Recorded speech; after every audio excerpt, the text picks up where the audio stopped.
नाज़रीन, ये वो इंसान है जिसने सारी फीफा खरीद कर जेब में डाली और वर्ल्ड कप की पर्ची अपने नाम करवा ली। ये वो बला है जो लंदन में अपनी जायदाद बेचना शुरू करे तो मार्केट हिल जाए, जिसके पास सोने हीरे और जवाहिरात की कमी नहीं, लेकिन ये बंदा अपनी सारी इज्जत उस वक्त हारा जब इसराइली तैयारे धंधनाते हुए दोहा में दाखिल हुए, बमबारी की और हसास मुकामात को इंतहाई एक्यूरेसी के साथ निशाना बनाया। नाज़रीन, कतर का दिफाई बजट तकरीबन 15 अरब डॉलर्स है। इसके पास दुनिया के जदीद तरीन हथियार, फिजाइया के पास 250 तैयारे, जिसमें 36 रफाल, 20 के करीब F-35, 24 के करीब यूरोपियन फाइटर टाइफोन, जदीद तरीन बहरी बेड़ा और एयर डिफेंस सिस्टम भी शामिल हैं। मगर इसके बावजूद इसराइली तैयारे इसके मरकज पर बमबारी करके चले गए। नाज़रीन, अब जरा अंदाजा करें, इंडिया के जदीद तरीन जंगी जहाज हमला करने आए थे। पाकिस्तान के पास कतर जितनी मालो दौलत नहीं, जदीद तैयारी भी नहीं, मगर 6 जहाज मारकर दुनिया की तारीख बदल दी। 24 घंटों में इसराइल ने लबनान, शाम, ट्यूनिस और कतर पर फिजाई हमले किए, जबकि इसराइली तैयारों को इस दौरान खराश भी नहीं आए।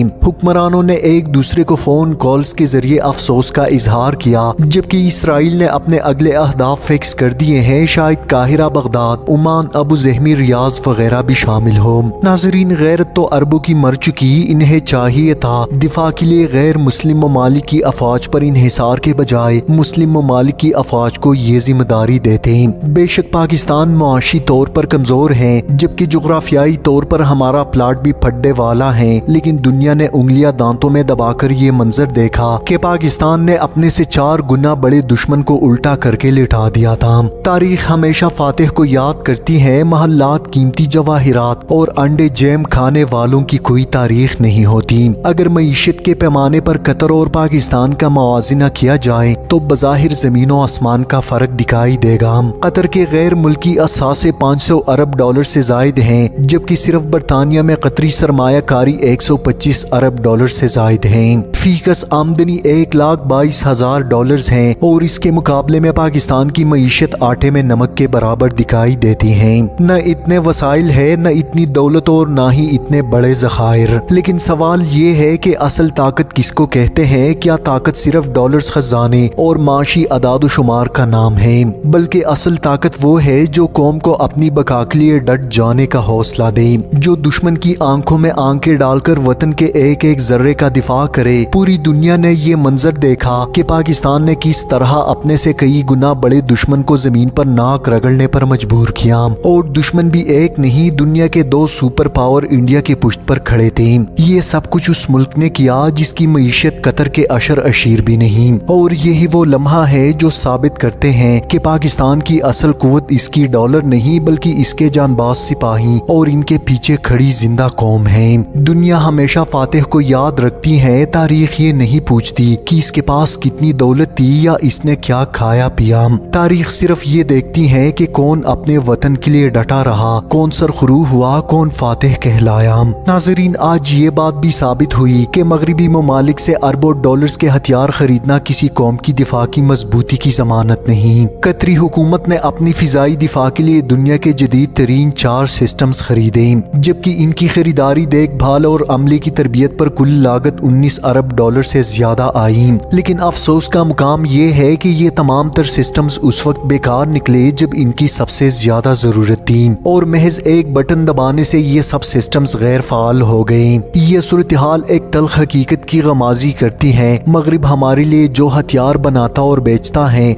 वो असल में हमारी दिफा के लिए नहीं, बल्कि हमारी कमजोरी बढ़ाने और हमें एक दूसरे के खिलाफ इस्तेमाल करने के लिए होता है। ये हथियार तब काम आते हैं जब वो मुसलमानों पर आजमाए जाएं, लेकिन जब कोई मुल्क इसराइल या अमरीका के मुकाबिल खड़ा हो तो अचानक इनका पूरा निजाम मफलूज हो जाता है। मजीद अफसोसनाक अमर ये है कि दोहा पर हालिया हमले की इजाजत खुद अमरीकी सदर ने दी, वही जिसने चंद माह कबल कतरी हुक्मरानों से 1.2 ट्रिलियन डॉलर वसूल किए और बज़ाहिर दोस्ती की वादे किए थे। लेकिन जब अमली वक्त आया तो ना अरबों डॉलर्स का दिया गया असलहा कतर के काम आया, ना अरबों का सरमाया अमरीकी हिमायत खरीद सका। अब आप अंदाजा करें, अगर कतर जैसी दौलतमंद रियासत जो अमरीका को महंगे तरीन तहाइफ खरबों डॉलर्स की सरमायाकारी दे चुकी है, फिर भी इसका एतमाद हासिल नहीं कर सकी, तो इसकी वजह महज मुफाद नहीं। असल हकीकत ये है कि अमरीका और इसराइल इसराइल के ताल्लुकात किसी वक्ती मसलहत या लेन देन पर कायम नहीं, बल्कि एक गहरे अकीदे और नजरिए के रिश्ते पर इस्तिवार हैं, जबकि हम मुसलमान अभी तक ये बुनियादी हकीकत समझने में नाकाम हैं। नाज़रीन, इस वक्त दुनिया में 57 इस्लामी ममालिक हैं और पाकिस्तान के सिवा सबको इसराइल रगड़ा दे रहा है। इसराइल का क़याम इसी मकसद के लिए किया गया था कि कोई भी इस्लामी मुल्क दिफाई टेक्नोलॉजी में खुद मुख्तार न हो सके। सन 80 की दिहाई तक इसराइल तकरीबन सारे इस्लामी ममालिक के जौहरी प्रोग्राम तबाह कर चुका था। इराक का एटमी प्लांट तबाह करने के बाद इसराइल ने इंडिया के साथ मिलकर पाकिस्तान के एटमी प्लांट को तबाह करने की मंसूबा बंदी की। ये 1980 की दिहाई का आगाज था जब पाकिस्तान अपने जौहरी प्रोग्राम की इब्तिदाई मराहिल से गुजर रहा था। नाज़रीन, ये वो दौर था जब पाकिस्तान की जौहरी तनसीबात, खास तौर पर कहोटा रिसर्च लेबॉर्ट्रीज, आलमी ताकतों के लिए कांटे की तरह चुभ रहे थे। पाकिस्तान का जौहरी प्रोग्राम न सिर्फ खित्ते की ताकत के तवाजुन को तब्दील करने की सलाहियत रखता था, बल्कि ये मुस्लिम दुनिया के लिए एक अजीम शान कामयाबी की अलामत भी था।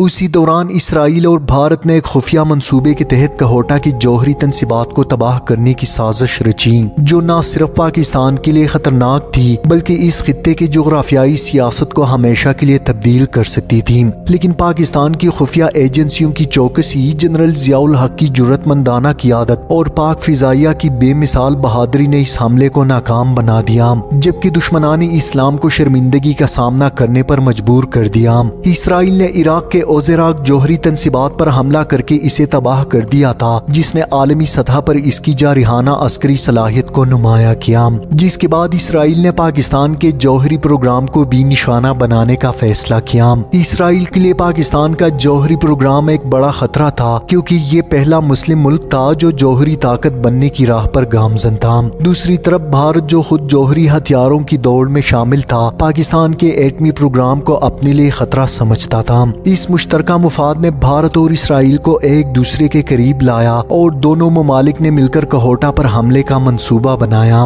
नाज़रीन, इस मंसूबे के तहत इसराइली फिजाइया के F-16 तैयारों का एक स्क्वाड्रन तैयार था, जो भारतीय रियासत गुजरात के जमानगढ़ एयर बेस पर तैनात किया गया। मंसूबा ये था कि ये तैयारे जंगी तरतीब में पाकिस्तानी फिजाई हुदूद में दाखिल होंगे, लेकिन इनकी परवाज को इस तरह तरतीब दिया जाए कि पाकिस्तानी रेडार ऑपरेटर्स इन्हें एक बड़ा मुसाफिर तैयारा समझें। इस धोखे के आड़ में वो कहोटा के जौहरी तनसीबात पर बमबारी करेंगे और हमले के बाद जम्मू और कश्मीर की रास्ते वापस फरार हो जाएंगे।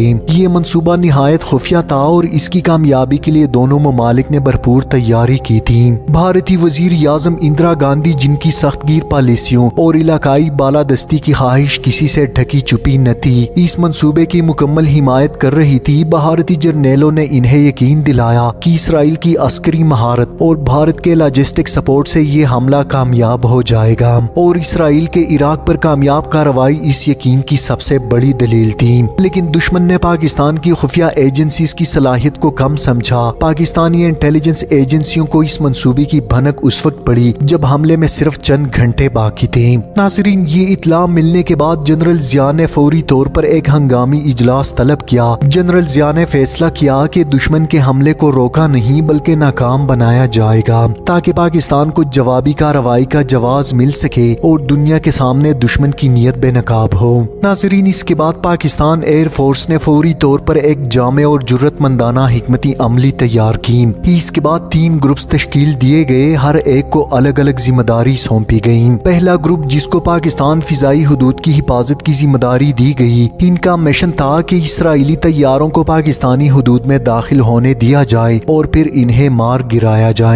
जबकि दूसरे ग्रुप को भारत के भाभा एटमी रिसर्च सेंटर, जो बम्बई के करीब वाक़ था, पर जवाबी हमले की जिम्मेदारी सौंपी गई। ये एक वाज़ेह पैगाम था कि अगर भारत ने पाकिस्तान के जौहरी तनसीबात पर हमला किया तो इसे भी इस तरह के नुकसान का सामना करना पड़ेगा। नाज़रीन, सबसे ज्यादा जुर्रतमंदाना मिशन तीसरे ग्रुप को दिया गया, जिसे इसराइल के सहराई इलाके में वाक़ डेमोना जौहरी प्लांट को निशाना बनाना था। ये एक इंतहाई मुश्किल मिशन था, क्योंकि इसराइल तक रसाई के लिए पाकिस्तानी तैयारों को हजारों किलोमीटर का फासला तय करना था, जहां ईंधन की कमी और दुश्मन के जदीद दिफाई दिफाई निज़ाम बड़ी रुकावट थी। इस मिशन की कामयाबी के लिए लॉजिस्टिक मसाइल एक बड़ा चैलेंज थे। पाकिस्तानी तैयारों को इतनी दूर तक परवास के लिए ईंधन की दोबारा फराहमी दरकार थी, जबकि वापसी का रास्ता भी महफूज नहीं था। इसके बावजूद पाक फिजाइया के पायलट्स ने इस मिशन के लिए रजाकाराना तौर पर अपनी खिदमात पेश की।